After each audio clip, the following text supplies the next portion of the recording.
I think the nature of Bitcoin is that it's unique monetary policy that is hard-coded into the software and has been since inception as such that it creates a finite resource in a way that we've actually never had in the history of the world. Even gold is not a finite resource. We could find an asteroid tomorrow that could quadruple the amount of gold supply we have on the Earth, for instance. And I would say even the supply on Earth is probably not finite in the way that we would want it to be from a sound monetary perspective.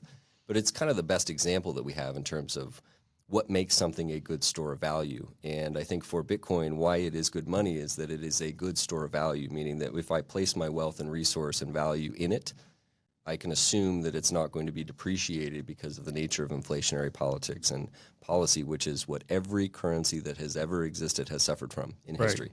And because we live under the dollar system, we have not experienced that in our lifetime, in our parents' lifetimes. You'd have to go back to really the Great Depression. And I would say most of those people are no longer around and don't have that living memory anymore of what that was actually like when a currency destabilizes and when things get really wonky within the markets. And so because we've lived under that security for our whole lives, we don't necessarily think that it's possible, but it's always possible. And if you think that it's not going to happen to you, you just have to look at the history of every other currency that's ever existed, especially the ones that are considered the monetary hegemony of the time.